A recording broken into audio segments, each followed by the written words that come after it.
क्या इरकॉन और आईआरएफसी के शेयर में नियर टर्म में हमें एक गिरावट देखने को मिल सकती है? क्या इन शेयरों में उस गिरावट में खरीदारी का मौका होगा? और देखा जाए इरकॉन और आईआरएफसी के शेयर पिछले कुछ समय के अंदर अपने हायर लेवल से करेक्ट भी हो चुके हैं, थोड़ा बहुत करेक्शन भी दिखा चुके हैं। क्या ये करेक्शन आने वाले कुछ समय के अंदर एक बड़ी करेक्शन में बदल सकती है? सवाल सभी के मन में है। वैसे इन सभी सवालों का एक छोटा सा जवाब है हाँ, नियर टर्म में इरकॉन और आईआरएफसी के शेयर में एक अच्छी करेक्शन देखने को मिल सकती है। पर बात यहाँ पर यह है कि ये जो करेक्शन होगी, इस करेक्शन में ये शेयर किस लेवल तक पहुँच सकते हैं और वो लेवल क्या खरीदने के लेवल होंगे। लॉन्ग टर्म को लेकर इन कंपनियों को काफ़ी पॉजिटिव व्यू है, मार्केट का काफ़ी पॉजिटिव व्यू है। तो हमें एक्चुअल में करना क्या है इस गिरावट के अंदर, अगर इन शेयरों के अंदर गिरावट आती है और जिन लोगों ने इस रैली को छोड़ दिया है, जो आईआरएफसी और इरकॉन की रैली को देखकर या फोमो महसूस कर रहे हैं, मुझे लगता है उनके लिए एक अच्छा मौका आने वाला है नियर टर्म में। उन्हें यहाँ पर इस कंपनियों को लेकर मौका देखना चाहिए, वो मौके पर चौका मारने की सोचें, यानी कि इस कंपनी के शेयर को ट्रैक करें और उन लेवलों का ध्यान रखें जिन लेवल के पास अगर ये शेयर आए तो मुझे लगता है वो वहाँ पर एक आकर्षक लेवल होगा वैल्यूएशन के लिहाज से। तो चलिए वीडियो को शुरू करते हैं, जानते हैं नियर टर्म में शेयर कहाँ तक आपको जाते हुए दिख सकते हैं। हेलो फ्रेंड्स, मैं Vipin Jain, founder of learn equity with Vipin Jain. Friends, अगर आप शेयर मार्केट में इन्वेस्ट करना चाहते हैं तो आप हमारे चैनल पर दिए गए लिंक के माध्यम से अप स्टॉक्स के साथ डीमैट अकाउंट खुलवा सकते हैं।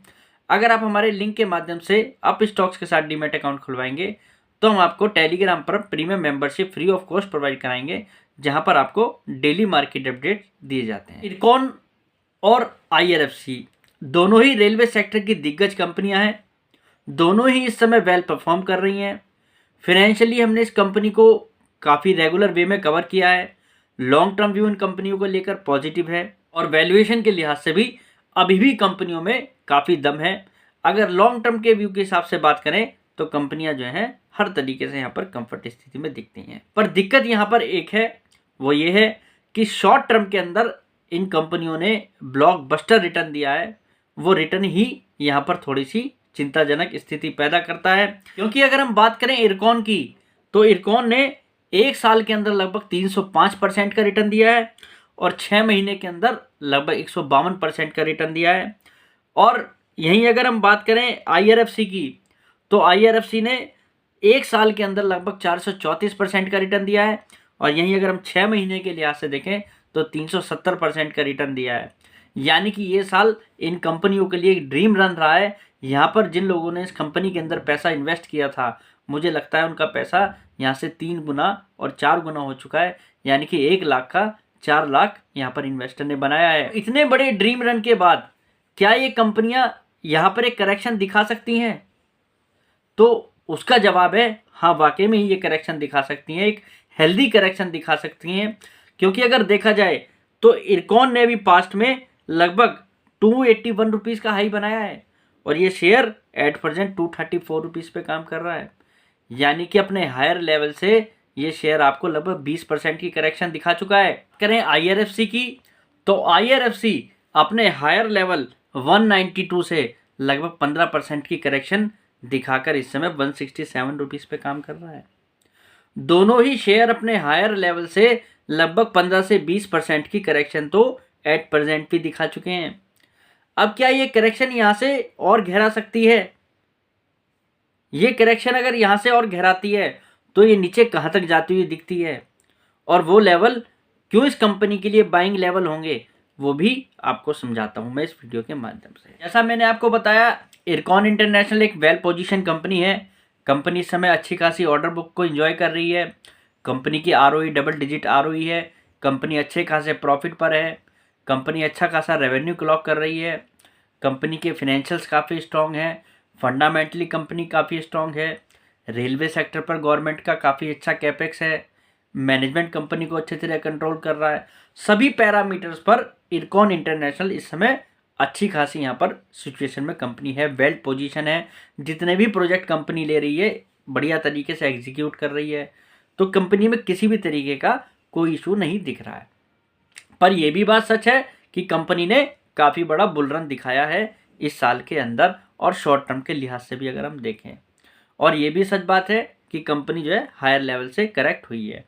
अब ये जो करेक्शन इसके अंदर स्टार्ट हुई है, ये करेक्शन थोड़ी और गहरा सकती है, यानी कि ये कंपनी 215 रुपये का टारगेट नियर टर्म में आपको दिखा सकती है इस करेक्शन में। और अगर ये करेक्शन थोड़ी सी और गहराती है, बाजार के अंदर आपको रेलवे स्टॉक्स में थोड़ी और करेक्शन दिखती है, तो ये कंपनी आपको 180 से 185 रुपये की रेंज में जाती हुई दिख सकती है। मतलब इरकॉन इंटरनेशनल अपने हायर लेवल से 35% तक का करेक्शन आपको नियर टर्म में दे सकता है, अगर हम उसके हायर लेवल 281 रुपये से बात करें। और बात करें IRFC की, IRFC की रैली ड्रीम रैली रही है। IRFC देखा जाए तो फाइनेंस करने वाली कंपनी है रेलवे सेक्टर को। कंपनी सभी पैरामीटर्स पर इस समय काफ़ी स्ट्रांगली परफॉर्मेंस दिखा रही है। कंपनी के अंदर ग्रोथ है, कंपनी का बिजनेस अच्छा परफॉर्म कर रहा है, कंपनी के बिजनेस में प्रॉफिट है। और देखा जाए तो रेलवे के लिए एक मोनोपोली टाइप कंपनी है, जो रेलवे को फंड्स की ज़रूरत है वो इस कंपनी के माध्यम से आते हैं। सभी पैरामीटर पे कंपनी अच्छा खासा समय परफॉर्म कर रही है।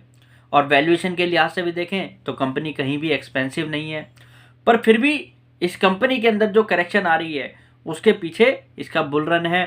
ये कंपनी भी देखा जाए अब तक 15% की करेक्शन दिखा चुकी है। और ये कंपनी देखा जाए तो अब तक 15% की हायर लेवल से करेक्शन दिखा चुकी है। और ये कंपनी नियर टर्म में आपको 135 रुपये तक का टारगेट दिखा सकती है करेक्शन में। और थोड़ा सा और गिरावट को देखें तो गिरावट अगर और गहराती है तो उस गिरावट में शेयर आपको 120 रुपये तक जाता हुआ दिख सकता है। यानी कि IRFC का शेयर भी आपको लगभग 35 से 40% की करेक्शन दिखाने का दमखम रखता है अपने हायर लेवल से। अब जैसा मैंने आपको बताया कि कंपनियां बड़ी स्ट्रांग हैं, कंपनियों के लिए पॉजिटिव माहौल है। अब काफ़ी सारे लोगों ने इन कंपनी के अंदर इन्वेस्ट भी किया हुआ है। अब इस करेक्शन का मतलब ये नहीं है कि आप इन शेयरों में अपना प्रॉफिट बुक करें, क्योंकि नियर टर्म में करेक्शन आ जाएगी, आपका प्रॉफिट गिर जाएगा। लॉन्ग टर्म व्यू जिन लोगों का है उनके लिए पॉजिटिव माहौल है। और जिन लोगों ने इस कंपनी के अंदर अब तक इन्वेस्ट नहीं किया है, उन्हें कहीं ना कहीं फोमो फील हो रहा है कि हमने इस रैली को छोड़ दिया है। मुझे लगता है ये गिरावट उनके लिए एक एंट्री का बहुत बढ़िया मौका होगा। अगर आपने कंपनी के फंडामेंटल और फाइनेंशियल समझे हैं और आपको लगता है रेलवे सेक्टर के अंदर गवर्नमेंट इस साल भी अच्छा खासा एलोकेशन करेगी, कैपेक्स करेगी, और उस कैपेक्स का इन जैसी कंपनियों को फ़ायदा होगा और इनकी ऑर्डर बुक आगे भी इंक्रीज होगी, तो मुझे लगता है आपको इरकॉन और IRFC पे विशेष रूप से फोकस करना चाहिए। इरकॉन के वैल्यूएशन एट प्रेजेंट भी देखा जाए तो RVNL से सस्ते हैं, और IRFC तो अपने सेक्टर में एक अकेली ही कंपनी है रेलवे को फाइनेंस करने वाली। तो दोनों ही कंपनियों में अगर गिरावट आती है आपके लिए बहुत अच्छा मौका होगा। आपने अगर हायर लेवल पे ख़रीदारी कर ली है, इस गिरावट में अगर आप डर रहे हैं तो आपको यहाँ पर शांत बैठना होगा, होल्ड करना होगा। लॉन्ग टर्म व्यू इन कंपनियों को लेकर यहाँ पर पॉजिटिव दिखता है इनके फाइनेंशियल फंडामेंटल्स के आधार पर। और शॉर्ट टर्म में एक गिरावट आए तो यहाँ पर सीधा सीधा एक बाइंग का मौका है। तो उम्मीद करता हूँ आज का ये वीडियो आपके बड़ा काम का साबित होगा। रेलवे सेक्टर के अंदर अगर गिरावट आती है उसको आप एक बाइंग अपॉर्चुनिटी समझेंगे, और जिन कंपनियों के आपने फाइनेंशियल फंडामेंटल्स यहाँ पर अच्छी तरीके से समझे हुए हैं, मुझे लगता है उन कंपनियों को यहाँ पर ऐड ऑन करने का एक अच्छा खासा मौका होगा इस करेक्शन में।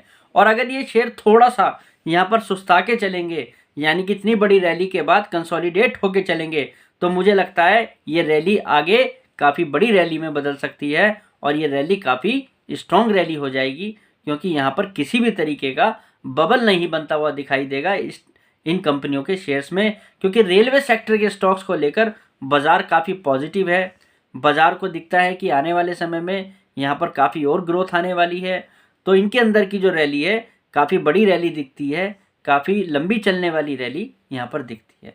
तो आज के लिए इतना ही, कल फिर मुलाकात करते हैं एक नई वीडियो के साथ। फिलहाल के लिए नमस्कार।